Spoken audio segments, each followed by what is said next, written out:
Check-in is a real amazing tool that I use, and I picked up on a men's retreat once, where you basically check in with yourself or with a partner or with a group of men, or you journal with a check-in.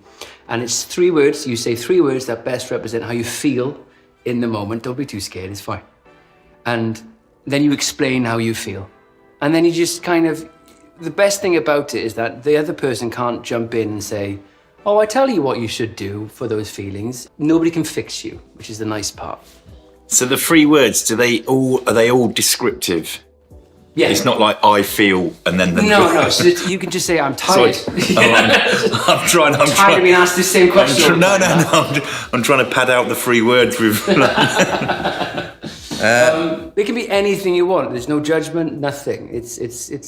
But I kind of like the idea of what it does. It centers you, it makes you present.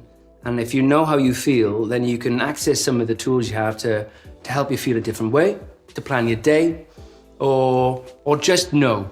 You know, for me, for 36 years of my entire life, I had no idea how I felt. I agree. I want to feel like that. And then you get, I still feel weird. I'm the same. I have been the same. I think I never knew what... I think a lot of people don't know how important it is to check in. Because I think you become more present, don't you? Yeah. So I think I do it quite a bit on my own. What are my 3 words today? So I'm feeling aware. So I do regularly check in, so I'm quite happy with... I'm aware of my emotions at any given moment. Sometimes I have to check myself. I'm feeling fuzzy because I did actually, for the first time in a long time, have a couple of drinks last night, which has made me feel a little bit annoyed. Oh, okay. Yeah, I feel like I've let myself down a bit. Oh. It's funny because my missus says, just let it go. You're allowed to enjoy yourself. And I'm like, I get it, but I've done so well. I trained this morning and it started off a little bit sketchy. Okay. Well, at least you trained. I did, yeah. Yeah. Okay. That's your 3 words. What were they? Aware, fuzzy, and a bit annoyed with yourself. Yeah, they're all... apart from one, they're a little bit negative. No, it depends what you value as negative. I mean, it's just, I think... Annoyed is negative, I'd say. Well, I don't know, because at least you're aware. That the whole point of, I think, a check-in is that regardless of the feeling, you're aware of what you feel. I mean, and that comes and goes. And I suppose also the way we feel can be... It's up to us how it is, whether it's positive or negative. And ideally, I always try and tell people, and myself, to spin everything into a positive. So the annoyed thing is actually a positive because it means that I'm aware of doing something that I feel a little bit angry. Interestingly, and this is not me trying to fix, the other week I did this, everything was going great, all the work stuff, and I got a little excited with all that adrenaline and emotion, and I got absolutely shit-faced on my own, completely on my own. And I woke up and I was like, oh no. I spoke to my therapist, she's on like speed dial, for those moments. And I was like, you know, I really let myself down. And she was like, hey Matt, we all need these moments to remind us of what not to do. Otherwise you're coasting through and everything's fine. And I need to have a reminder of, like, yeah, I don't want to be fuzzy. It was a Sunday night drinking session as well. So I started the week off wrong. And I know now not to drink on my own. It's probably a bad idea. And maybe not do it on a Sunday night when you've got stuff to do the next day. That's exactly what I've just done. And do you know what? And do you know what? It's fine. You just need a reminder every now and then. And I find that really interesting. But also, I don't believe there's a negative check-in ever because it's just authentic. And I think authenticity is kind of the way to go. And you can't always be on a high anyway. I find that impossible. Yeah, and it's also not good anyway. I can't imagine it's good for you. Is that something? Because I've got a couple of mates, ex-military, and it's a thing. Try and turn this into a positive. Just change the language around this. Is that something that you would have picked up? Yeah, I've actually looked back and studied it. Not studied it like an academic. I've studied it like had a think about it. Thoughts about it. Yeah, and I'll make reference to my background because that's how I learned it, and that was joining the Marines. And they, from the minute you walk through the gates at the training establishment, which is down in the southwest, down in Devon, nice place. But when you walk through the gates, you don't know it, it's all subconscious, unless you actually do what I do and look back on it, which a lot of lads do. But, and lasses, because it's for everyone now. But they start to change your internal culture. And they try to make you a more robust individual by making you adopt a culture. And the culture, they call it down there in the Marines, is called the commando spirit. It's made up of there's 4 pillars. Okay. So there's one is courage, which is not about storming machine gun nests. It's about having the courage to push yourself out your comfort zone, which you do on a regular basis at that place. The next one's determination, which is about having the grit and desire to stick with it, even when it's hard, when you've pushed yourself out your comfort zone. And then the third one is the one that we're talking about, is cheerfulness in the face of adversity. Okay. But I think it does mean to have a laugh and find the dark humour in everything. But I think what it actually means is to always find the silver lining, to have, in the face of adversity, be cheerful, be positive, because ultimately you find yourself, when you do that job, you find yourself into you end up finding yourself in some pretty horrendous situations. And if you didn't try and turn it into a positive, you would not last 2 seconds. You'd end up dying. That makes sense to me. Yeah. So in those scenarios, because the entire exploration recently that I've been through is that kind of toxic positivity. Yeah. So you learn the opposite of that. It's like you can't be like, hey, I know your father used to beat you up, but hey, come on, let's try and think positive. You can't do it. It's like there's a certain good vibes only, and I think in certain scenarios that doesn't work. That kind of mentality. But if you're behind enemy lines and you're stuck on your own and you have no backup or anything or whatever the scenario is, that is probably a really good option for you to have that mentality. Yeah, the wording in things is so important, like cheerfulness in the face of adversity. You're not denying it's there. Yes. You know it's there. It's like, right, hang on a minute. There's a pretty shitty situation we're in here, but how do we get out of it? Like anything, there's lots of different levels to it, isn't it? I think because there's this one brilliant guy, David Goggins, and then you have people who are softer on that kind of wellness curve, who are like, hey, it's all right to have a bad day. If you're feeling unwell, get into it, call your boss, have a day off, just watch films and eat ice cream all day, which is the opposite. Everything comes with a caveat, doesn't it? And certain layers. But I do find that interesting, how that kind of, because that would have been drilled into you as well, that attitude. Do you know what? It's everywhere you look, there's a huge gymnasium in that establishment, and there's corridors in office blocks, that sort of thing. No matter where you go, there is always some form of imagery that has got courage, determination, cheerfulness in the face of adversity. Unselfishness is the other one. Unselfishness. And look out for all your other mates, basically, before yourself. Which sounds odd to begin with, but it's a shame more of us don't adopt that, because there's a lot of empowerment that comes with it. If you are looking out for everyone. At first, you're like, oh, hang on a minute, what about me? But then you're like, hang on, no, I've got all these that are looking out for me. Yeah. So I should be looking out for them. It's an incredible thing. It's one of those things that I've always weirdly had an affinity with, the forces. For some reason, all of the attitude, all of that kind of strength and all that type of stuff, I've always felt like there's been a drag for me. Like I didn't do it, obviously, and all that. My dad was big into it. He was a police officer and all that type of stuff. And his dad was a big hard guy. And it just feels like it's not too far away. And that type of attitude would have suited my personality to a certain point. But I went off in a different direction. I went into media and nearly killed myself. Good. Well, I was going to say good job. Yeah, no, it's the great. military's just it's stressful. But it feels like some people need that discipline and that kind of education in that world. And to kind of further on what I'm going to say is like, what all those lessons that you have learned and all those skills and all that kind of mechanisms in your mind, how can other people in the real world adopt some of those principles to kind of not be in the situation where I was, living a life that I didn't really necessarily want to live, ending up trying to take my own life? Is there something that people can take from the forces? I think so. I was in the same position as you though. You know, I've been in a situation where I was leading a life I didn't want to lead, and I nearly, you know, I stood on top of a cliff. I'd say reasonably close to jumping off it. I think that was me I needed to do that physically to then have the presence of mind to check in. Yeah. And suddenly remind myself of all the things that I'd learned in the military and just overlay them from that into everyday life. But yeah, I think so. The thing is,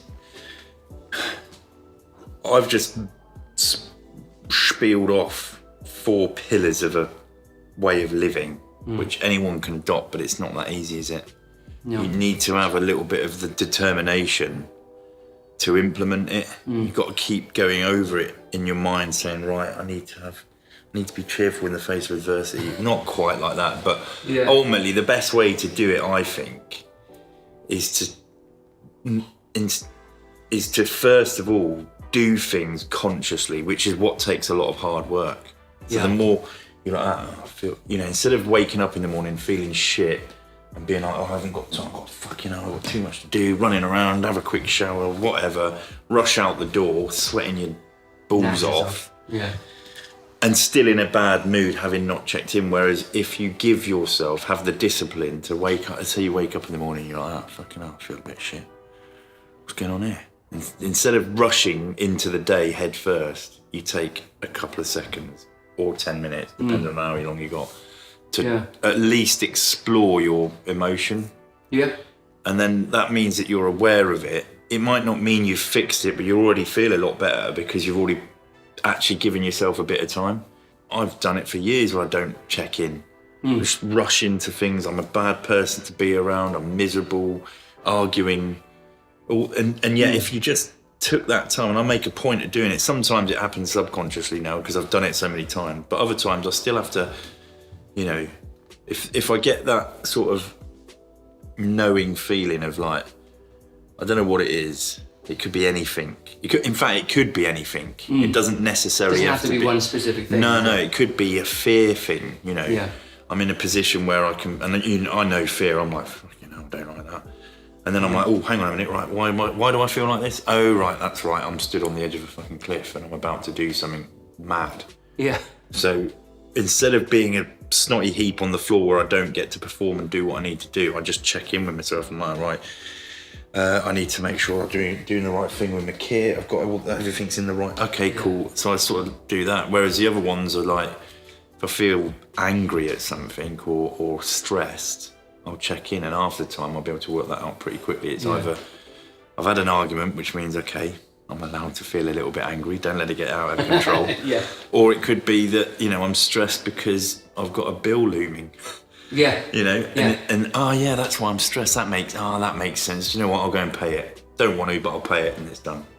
It's that presence of mind, and you hit the nail on the head there. Really interesting. The moment where I found myself on a balcony, I still, for 11 years now, have tried to work out what stopped me, because I still don't really know.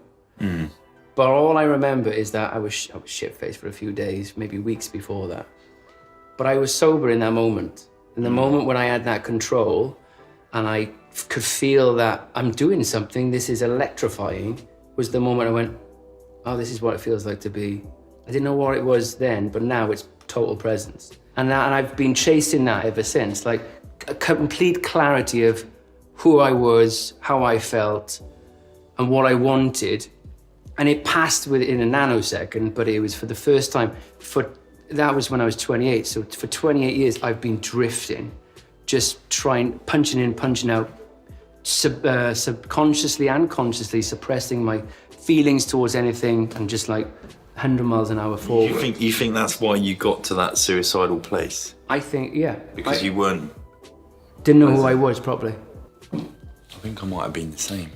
What I like to do is, if I journal and I check in with something shitty, I've got a bunch of tools now that I've picked up probably over the last 10 years, and specifically over the last 5 years, where I've gone off and I've gone, oh, that's a nice little trick. That's an interesting thing. Like cold water therapy and stuff. What are you using at the moment as a manner of a mental health tool for yourself? As a form of prevention or whatever? I think at the moment, what is massively squaring me away is a routine. But not having it in my head that if I can't stick to the routine, then I'll go into a flat spin. I'm just like, okay, the routine's it's been impacted, but wow, how do I reinstigate it? What can I do in whatever area I'm in to keep that routine in place? And what's that, sleeping patterns and... Sleep, cold water. Really? Keeps me in check. Early mornings are unbelievable. I've started to have early nights, early mornings. Really? And that has really... Or getting up early in the morning? Yeah, really squared me away. Cold shower? So up, cold shower, do whatever I need to do, cup of coffee, whatever. Then get in a training session early. If it means I have to get up a bit earlier, then I'll do it. Really? And it is... And you're in bed then at the same time every night, or depending? But no later than... I try... sound like a real square. But Not at all. I try to get in bed by 10. Oh, that's nice. Yeah. And it was difficult to begin with because I'm quite a night owl. Yeah. And I love to stay up watching stuff, reading stuff, drinking wine. Yeah, same. Until a very, very late hour. That's really interesting. But I've forced the change, and now it's easy. I'll tell you where I forced it, actually, and it was easier to implement there, was when I was in quarantine in Australia. Because you had to? Not because I had to, because I did one last year. Yeah. And I didn't have a very good routine. I was ordering in booze to the hotel, get the concierge up, and I was just boshing that, watching sport. We could be very similar. So what happens when it starts getting dark? My mind starts getting a bit... Yeah. I don't know what it is. I start imagining things. It's a good time. It feels like a creative time, but I do not want to go to bed. It just becomes more exciting. Do you find yourself in the day, you're like, oh God, I feel tired. Yeah. And then it gets dark, you're like, ding. Yeah. Yeah, I've had that. Yeah. Easy. I've changed it. And because I'm at that stage now where I'm trying to get up early, so I feel tired enough in the evening, and it works for a few days. And then I could easily stick a film on at 12. Easy. I have forced it. And when I was like, right, I've had enough of drinking lots and drinking late. Yeah. When I first stopped that, I found it really difficult to sleep, but I just stuck with it. And then eventually, cold showers as well. Just before going to bed? Yeah. Eventually it did start, my body was starting to, it was, what's it called? It conditions itself. Yeah. And then once it happens, it's an easy thing now. And what about consistency? Because I can do that for 2 weeks, and then if I feel like I'm going to fall off a pedestal or something, I feel too good, I need to, like I was telling you about, like I did a couple of weeks ago, everything was going well. I was like, let's get absolutely wankered on your own. That's the old, that's that red button, isn't it? Yeah, everything's going right. Sabotage! Yeah. You know? I've taped that bad boy up. Do you know what I used to press it a lot. I learned that self-sabotage, or whatever it is a form, it's your security, safety measure going, don't try too hard or you fail. And then that's catastrophic, for me anyway. So if I was, say for example, this project now, there's an opportunity for people to go, that's a pile of shit, let's never watch that ever again. And then it's a failure. So in the week, in the build up to this, genuinely, this is the truth, my body's gone, oh, get shit faced. Just forget about that feeling of nervousness and fear, because what you'll do is you ruin it, and then you won't do it. And then if you don't do it, it's not gonna fail. That's my inner body, inner mind, or wherever it is, saying, don't do it because you'll get hurt. So I've embraced failure. But also I will not set myself up. There's ways of not setting yourself up to fail. So with this is what I'm doing, my routine, it could easily fall apart. By me. Yeah. But what I'm doing is I'm not, in my mind, I'm saying, it doesn't matter if it falls apart. It doesn't matter if you don't do this, if you don't do that. And then when the option comes to not do that, I'm like, well, I've not told myself categorically that, as an example, I'm not going to drink. Because I am setting myself up to fail there. To fail, yeah. 100%. Like, just that is it. Yeah. But what I'm doing is, I'm going to, I'm just going to dabble with it. Yeah. I'm not going to say no. It's the same with the cold showers. I'm like, I'm not going to say that I have to have a cold shower, and it's got to the point now where I'm too far down the line. I actually feel, and there are times when I don't have a cold shower, which is fine, but I feel like I've cheated. And I'm like, I feel like I've cheated there. I mean, it's great, but I'm going to go back to a cold shower in a minute. That's very good advice. That's exactly what my therapist said. Is it? Yeah, totally, exactly it. She was like, what if you do fail? Fine, everything always works out. You tried. It's everything's a lesson. It's like, well, oh yeah, of course, yeah. If that, everything will work out. And the more I set it up as this grand, this has got to work, the more I'm going to set myself up to fail. Because even if it doesn't work to that standard, you might see it as a failure. But I think, again, with everything, once you get past the tipping point, it's then I think it's easy. If you keep not worrying about something. I do it with my missus. I'm like, stop fucking worrying. Yeah. She's like, it's easy enough to be said, isn't it? And I'm like, well, it's easy enough to do as well. Yeah. Well, that's the thing. That's the whole presence thing, which is why you tried meditation as well. Not really. I don't really know how I don't know how I'd do with that. I do take time to think about things. I'm not too sure. I have done stuff using my phone and an app. Yeah.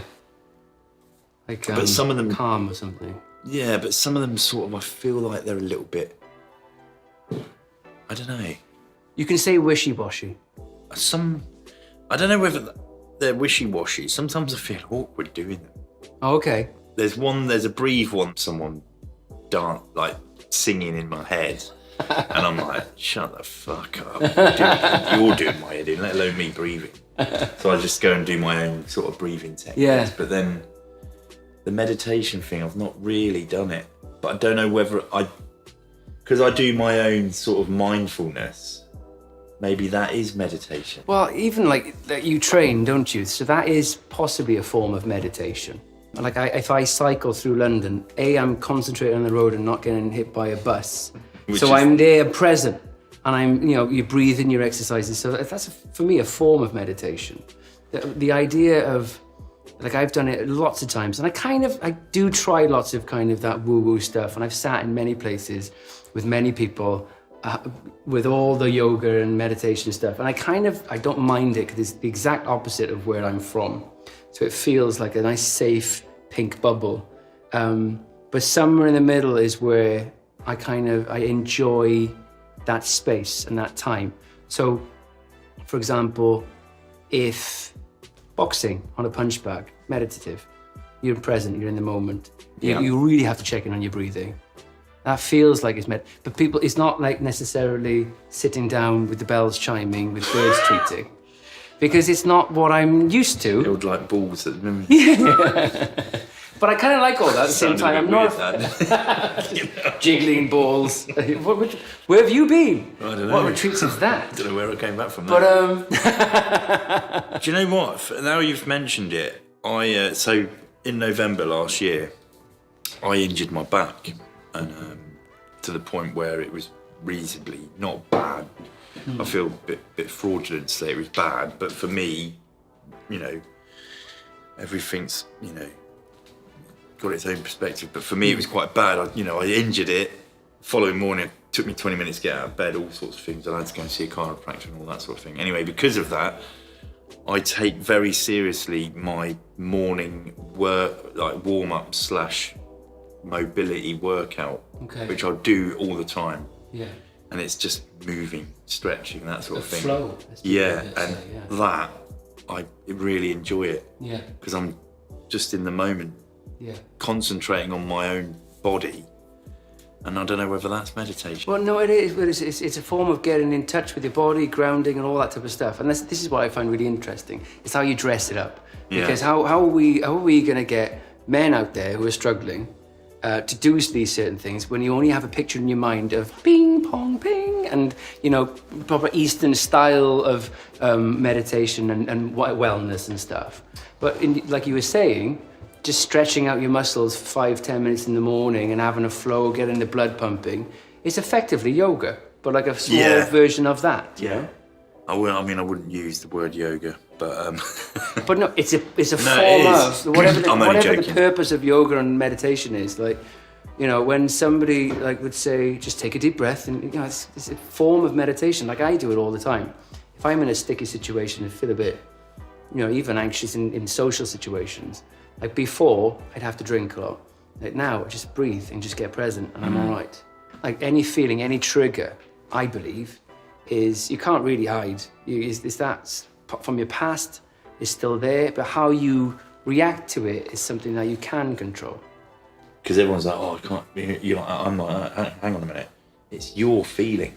It's up to you what you do with it. Yeah. You know what I mean? But a lot of people allow the feeling to control them instead of taking that proverbial 10 seconds to sort of assess the situation and then be like, right, this is how I'm going to deal with it. I was going to ask you about Afghanistan, if you don't mind.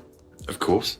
How do you feel about what's happening recently? I know you've been very vocal on Instagram, especially.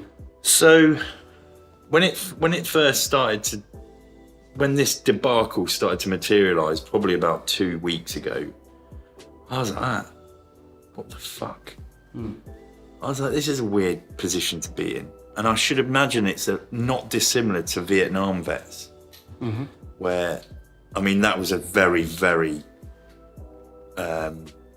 it created a lot of polarisation within communities, didn't it, that war? Yeah. As much as we're aware, you know, it happened long before I was about, not that long, but this one, I went through the period of being a bit like feeling empty. And then I was like, hang on a minute. What's happening now, I have got absolutely no control over. I can hold my hand up and say I acted to the best of my ability in what was morally the right way, and I did it for these reasons, and nothing can take away from that. And that's why I put up a post, because I knew that there was other people out there, veterans predominantly, being like, fuck me, what was that all for? I feel pissed off, angry, I'm upset, I'm crying. I had blokes telling me that. And I was like, hang on a minute. You know, if you can put your hand on your heart and say, I did everything to the best of my ability and I acted in a way that is morally sound, nothing can take away from that. Yeah. Whether, you know. But you would have made relationships with people out there, you would have helped children out there, and to see the scenes of people. Yeah, I'm in communication with a few people. And there's people asking me to, all I can do, you do feel useless, but all I can do is like bang on about it a bit on social media, which is a great tool in these sort of times. Yeah. But it is, you know, hard work to listen to. There's a group of girls I went and did some work with a couple of years ago they're called Afghan Ascend or Ascend Afghan. And it's an NGO that empowered young girls in Afghanistan to get out, enjoy the outdoors and learn how to mountaineer. And they've had some really good success stories within that group. And they are fucking in a flat spin in the moment. Oh, I can't imagine. Isn't it dreadful? Yeah, sad. Just, it is really awful. But it's mad. Like I put a thing up the other day saying, try and get your head around this about, there's a movement that now runs a country that have not predominantly, but basically got a rule that outlaws women enjoying the great outdoors. That's fucking bonkers, isn't it? Yeah. In the 21st century. And especially, well, it's been such a long time since you guys were there instigating and creating these opportunities for women and men as well. These people would have been young at that time. They've grown up to be young women, successful young women and professionals in their own right. And now they're burning their diplomas and I know, that's fucking terrible. Worried about their safety. And that's, regardless of the political stance on it, as a human being, seeing that scene unfold for you, I mean, that's a heavy thing to kind of witness, I'm sure. Yeah, it is. Just it makes you realise that the world is chaotic. I want to close things off, if I may, with a one-word check-out. How do you feel right now? Very happy. Nice one. That's more than one word. Happy. Happy is a good word. It's been good to check in, and the byproduct of it is I'm happy. Good one. Thank you very much. I'm going to check out with sad. No, I'm going to relieved. I am relieved. I'm relieved. Yeah.